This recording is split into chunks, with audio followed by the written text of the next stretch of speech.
안녕하세요. 진쌤입니다. 이번 시간은 ITK 엑셀 22년 하반기 기출문제 중에서 SUMIF 카운트 if 함수 특강을 진행하고 있습니다.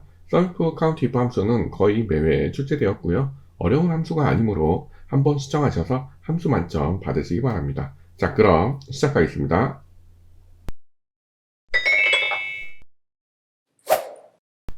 첫 번째 문제를 확인해 보겠습니다. 자, 첫 번째 문제는 4번의 펠트 용품의 개수입니다. 주어진 안수는 count if입니다. count는 개수를 셀 때 저희가 count라고 말을 하죠. if가 붙어 있는 거는 조건에 맞는 개수를 센다 라고 생각을 하시면 되겠습니다. 자, 문제를 보시면 여기 분류가 있어요. 분류 중에 LED, 펠트, 종이 등이 있는데 이 중에서 펠트가 몇 개가 있냐 그거를 푸시는 문제입니다. 자, 4번은 여기니까 여기 커서를 두시고요. 여러분들은 위쪽에 올라가셔서 fx 함수 삽입을 눌러주세요. 함수 마법사가 실행이 되시면 범주 선택을 모두로 하시고요. 밑에 선택하시고 C자 누르셔서 C에 해당되는 count if 함수를 불러오시면 되겠습니다.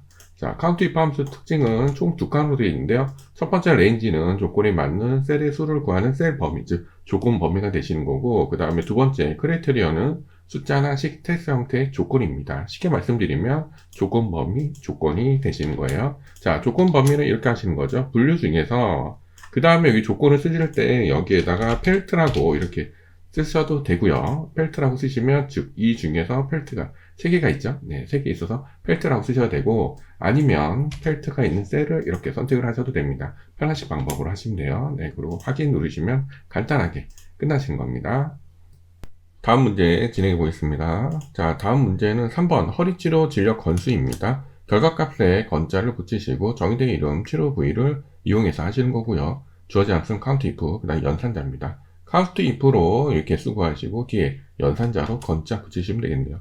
정의된 이름은 치료 부위 이렇게 하시면 이쪽에 이름 상자에 치료 부위 있습니다. 요거 이름 넣어진 거는 ITKX의 조건에 해당이 되니까 이름은 넣어 있다라는 가정하에 함수만 진행하겠습니다. 자, 3번이니까 여기 커서 두시고요. 여기 fx 들어가셔서 여러분들은 여기 모드가 됐을 때 여기 최근으로 바꾸세요. 최근으로 바꾸시면 여기 count if 바로 있습니다. 자, 선택하시고 확인하신 다음에 count if는 조건 범위 조건이었죠. 네, 조건 범위는 치료 부위 중에서 이렇게 하시면 여기 치료 부위 이름이 들어가고요. 그 다음에 조건에다가 아까 말씀드린 것처럼 허리니까 허리라고 쓰셔도 되고 아니면 허리셀을 선택하셔도 됩니다. 그런데 여기서 선택하실 때는 셋 중에 아무거나 하셔도 상관없습니다. 그러면 이 범위에서 허리는 3개가 있다. 이렇게 해서 확인하시면 값이 나오고요. 그 다음에 수식 입력도 뒤에 찍으시고 Shift 7 하셔서 연산자 하신 다음에 건 이렇게 하시고 양쪽에 큰 땀 하신 다음에 엔터 치시면 되겠습니다. 다음 문제 진행하겠습니다. 네, 요거는 문자니까 오른쪽이 아니고 가운데 진행을 할게요. 함수 부분의 정렬 가운데 오른쪽은 채점 대상이 되는 건 아닙니다. 자, 그러면 다음으로 넘어가겠습니다. 세 번째 문제를 보시면 현재 인원 100명 미만의 요양원 수를 구하시는 겁니다. 결과값에 개자를 붙이시는 거고 주어진 함수는 count if랑 연산자가 주어졌네요. 자, 여기서 조건이 보시면 100 미만이죠. 저희가 아까 한 거는 펠트, 허리 이렇게 문자이고요. 지금은 숫자입니다. 그래서 숫자를 표현하시는 방법에 대해서 잠깐 말씀드릴게요. 숫자는 이렇게 표현을 합니다. 이렇게 하시면 이상, 이하, 초과, 미만 이렇게 되시는 거예요. 그래서 저희가 100 미만은 이렇게 해서 100 미만 이런 식으로 이렇게 표현을 하시면 100 미만이라는 의미가 되시는 겁니다. 자, 그러면 문제를 풀어보겠습니다. 함수에 들어가셔서 여러분들 count if 선택하시고 확인하셔도 되고요. 더블 클릭하셔도 됩니다. 자, 첫 번째는 조건 범위였죠. 현재 인원이니까 조건 범위 이렇게 되겠네요. 현재 인원 중에서 그 다음에 여기서는 조건을 쓰셔야 돼요. 100 미만이니까 100 미만 이렇게 표현을 해주셔야 됩니다. 그리고 확인 누르시면 이렇게 5개가 있고 뒤에 가셔서 Shift 연산자 하시고 개자였죠. 네, 그래서 이렇게 하시고 큰 따옴표 이렇게 해서 엔터 치시면 되겠습니다. 참고로 연산자의 역할은 이 앞에 있는 이 카운트랑 여기 뒤에 있는 개자를 연결해주는, 붙여주는 역할을 하는 겁니다. 자, 그러면 다음 문제 넘어가겠습니다. 다음 문제는 3번과 4번 두 문제가 나왔습니다. 3번 문제는 다이노의 행상 건수입니다. 정의된 이름 홀명을 이용해서 하시는 거고 count if랑 연산자가 되어 있네요. 자, 홀명은 이렇게 하시면 이쪽에 이렇게 홀명이라고 이름이 되어 있습니다. 자, 이 중에서 다연이 몇 개가 있냐 그거 하시는 거죠. 바로 진행하겠습니다. 함수에 들어가셔서 count if 불러오신 다음에 조건 범위 조건이었죠. 조건 범위는 홀명 중에서 우리가 알고 싶은 거는 다연이니까 다연이라고 하시면 되고요. 그 다음에 위에 올라가셔서 연산자 하시고 번자 하시고 엔터 치시면 끝나시는 겁니다. 4번 문제 확인해 보겠습니다. 산수연의 예약 인원 합계네요. 주어진 함수가 썸이프입니다. 썸은 합계로 구하시는 거고요. if가 있는 거는 조건에 맞는 합계로 구한다 생각하시면 되겠습니다. 자, 여기 행사 구분에 보시면 산수연, 고이연, 회관연들이 있는데 이 중에서 산수연에 해당되는 예약 인원, 그러니까 산수연에 해당되는 예약 인원이면 이렇게네요. 네, 요 숫자를 합친다 라고 생각하시면 되겠습니다. 자, 커서 놓으시고요. 함수에 들어가셔서 여러분들은 모두가 되어 있다면 S 누르시면 이렇게 하셔서 썸이프 함수를 불러오시면 되겠습니다. 자, 썸이프 함수의 특징에 대해서 말씀드리면 첫 번째 레인지는 조건 범위예요. 그리고 크라이테리언은 조건입니다. 여기까지는 카운트 if랑 똑같고요. 그 다음에 썸이프는 합계로 구하시는 거잖아요. 그래서 여기 썸 레인지는 마지막에 합계를 구할 셀 더할 범위 이렇게 하시면 되겠습니다. 즉 조건 범위, 조건 더할 범위 이렇게 생각하시면 돼요. 그래서 조건 범위는 여기 행사 구분이죠. 행사 구분 중에서 조건은 산수연이니까 산수연을 선택하시면 되고 그 다음에 더할 범위는 예약 인원이죠. 네, 그럼 예약 인원 이렇게 하시고 확인 누르시면 간단하게 끝나시는 겁니다. 어렵지 않으시죠? 자, 그럼 다음 문제로 넘어가겠습니다. 네, 문자는 가운데 하고 진행을 할게요. 자, 다음 문제는 4번입니다. 한국영화제 개최 횟수 평균을 구하시는 겁니다. 정의의 이름 주최국, 주최국은 이렇게 하시면 네, 이쪽에 이름이 없네요. 네, 그러면 주최국 네, 이렇게 하시고 엔터 치겠습니다. 주최국으로 이름은 되어 있고요. 그 다음에 주어진 함수 썸이프랑 카운트 if입니다. 저희가 앞에서 배우신 것처럼 썸이프는 조건에 맞는 합계, 카운트 if는 조건에 맞는 개수로 구하는 겁니다. 평균을 구하신다는 거는 저희가 국영수의 평균이면 국어, 영어, 수학 더하고 그 다음에 나누기 3 하시면 되는 거죠. 즉 합계 나누기 개수 하시면 되는 겁니다. 자, 그럼 바로 진행하겠습니다. 자, 먼저 썸이프 먼저 진행을 하시면 돼요. 여러분들은 마우스에 들어가셔서 최근으로 하셔서 썸이프 함수를 불러오시면 되겠습니다. 자, 첫 번째 조건 범위, 조건 더할 범위죠. 조건 범위는 주최국 중에서 그 다음에 조건은 한국이죠. 네, 그럼 한국. 그 다음에 더할 범위는 개체 횟수니까 이쪽에서 개체 횟수. 네, 이렇게 하시면 되겠네요. 그리고 확인 누르시면 썸이프 함수를 구하실 수 있습니다. 한국을 보시면 이쪽에 27이랑 23 해서 50이 맞죠? 자, 그 다음에는 여기 수식 입력들 뒤에 가신 다음에 슬러시 나누기 하신 다음에 함수 다시 들어가세요. 다시 들어가셔서 카운트 if 불러오시면 되겠습니다. 조건 범위 조건이니까 조건 범위는 주최국 중에서 조건은 한국이니까 한국을 이렇게 선택하시면 되겠습니다. 그러면 이 범위 중에서 여기 한국이 두 개가 있다.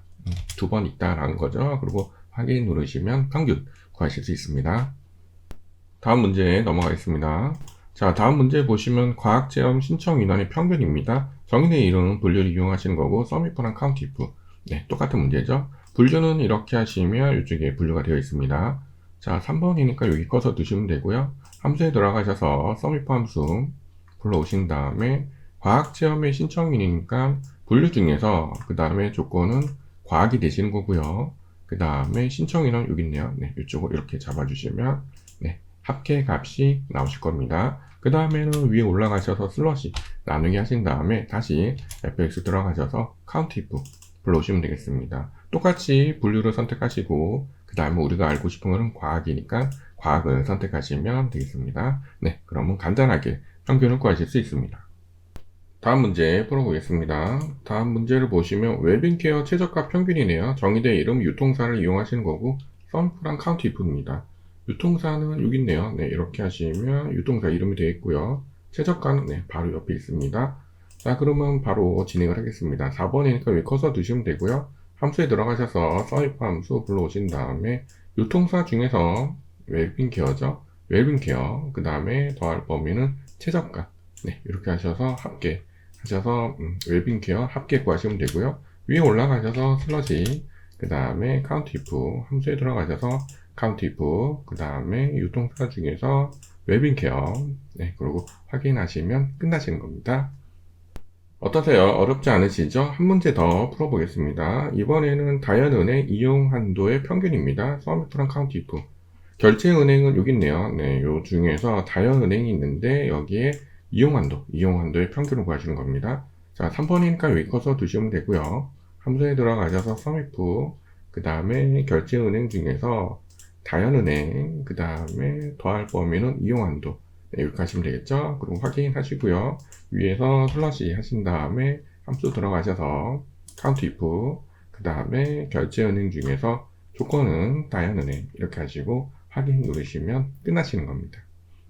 마지막 문제 풀어보겠습니다. 자, 마지막 문제를 보시면 주요 용도에서 호텔이 포함된 건물의 개수입니다. 정의된 이름 용도를 이용하신 거고 count if네요. 자, 용도를 보시면 이렇게 하시면 이쪽에 용도라고 되어 있고요. 여기서 중요한 문제는 호텔을 찾는 게 아니고 호텔이 포함입니다. 그래서 문제를 보시면 여기 보시면 3호텔도 있고 3호텔 주거도 있고 이렇게 해서 호텔이 단독 있는 게 아니고 여러 문자랑 섞여져 있죠. 자, 그러면 요거를 설명을 해드리겠습니다. 아까 저희가 숫자를 할 때는 이상, 이하, 초과, 미만 이렇게 표현한다고 말씀을 드렸어요. 그런데 문자는 크다 작다가 없죠. 문자는 시작, 끝, 포함, 제외 이렇게 하는 겁니다. A 별표 하시면 A라는 글자를 시작하는, 그 다음에 별표 하시고 A가 끝에 있으면 A라는 글자를 끝나는, A가 중간에 있고 별표가 양쪽에 있으면 A라는 글자를 포함하는, 그 다음에 이렇게 하시고 A를 쓰시면 A라는 글자를 제외한다 라는 뜻이 되시는 겁니다. 그래서 호텔을 포함한다는 거는 호텔 이렇게 하시고 별표 이렇게 쓰셔서 호텔을 포함한다 이렇게 하셔서 표현을 해주셔야 됩니다. 자, 그럼 문제를 풀어보겠습니다. 3번이니까 여기 커서 두시고요. 함수에 들어가셔서 count if 불러오신 다음에 조건 범위는 용도를 이렇게 쭉 잡아주시면 되고요. 그 다음에 조건을 하실 때 아까처럼 호텔을 찍을 수가 없기 때문에 호텔을 포함한다 하시니까 별표 하시고 호텔이라고 쓰시고 별표 이렇게 하셔서 호텔을 포함한다 표현을 해주셔야 됩니다. 자, 그리고 확인하시면 끝나시는 겁니다. 여기까지 이번 시간은 sum if, count if 함수를 풀어보았습니다. 뒤에 문제는 앞과 같은 문제이므로 참고하셔서 풀어보시면 되겠습니다. 어렵지 않으시죠? 원리만 아시면 쉬운 함수들이므로 잘 연습하셔서 만점 받으시기 바랍니다. 그럼 저는 다음 시간에 뵙겠습니다. 모두 수고하셨습니다.